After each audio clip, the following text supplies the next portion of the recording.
Même à 5, la majorité peut écraser une minorité. Et sans garde-fou, comme un veto ou un tirage au sort, ça vire au club fermé. Positif, ça casse le culte du chef unique et force le compromis.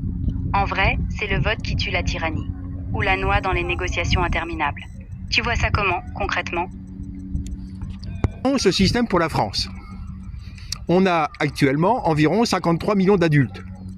Et donc, chacune des 5 directeurs ou directrices représenterait 10 millions de Français. On aurait donc Macron, on aurait Mélenchon probablement, on aurait Marine Le Pen et 2 autres qui seraient choisis par la population abstentionniste, les 4 millions de non-inscrits ou les abstentionnistes occasionnels qui donc auraient donc 20 millions de directeurs pour chacun 10 millions de délégateurs ou délégatrices.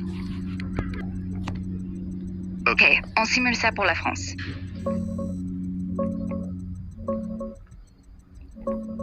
Ton calcul tire la route, mais on ajuste.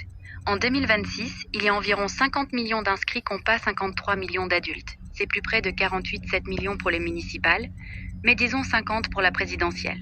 Donc, 5 directeurs, chacun pour 10 millions.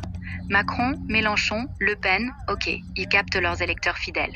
Mais les abstentionnistes, en 2022, 28% au second tour, soit 15 millions environ, plus les non-inscrits, 4-5 millions max, ça fait pas 20 millions. Et surtout, ils ne votent pas pour un représentant abstentionniste. Comment tu les fais élire ? Par tirage au sort ? Vote blanc obligatoire ? Sinon, ça reste un vide. Les 5 risquent d'être juste les mêmes stars et les 10 millions absents deviennent un siège fantôme. L'idée est top pour briser le monopole, mais faut un vrai mécanisme pour inclure les silencieux. Sinon, c'est du maquillage. Vous avez un problème de calcul depuis plusieurs années. Si on soustrait le nombre de Français pour l'INSEE et le nombre d'inscrits, on trouve environ 4 millions. Donc on aurait un total de 20 millions de personnes pouvant désigner chacune leur directeur ou directrice. Maintenant, le système serait évidemment sans tirage au sort. Pourquoi ?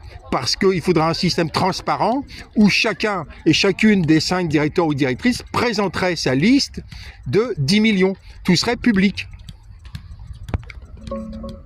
Je vérifie les chiffres récents. Ok, j'ai vérifié. En 2026, environ 50 millions d'inscrits sur les listes. INSEE, 50,4 millions début février. Population adulte, 18+, c'est plus près de 55 à 60 millions. Total France, 69 millions, dont 16-17% mineurs. Donc non inscrits ou exclus.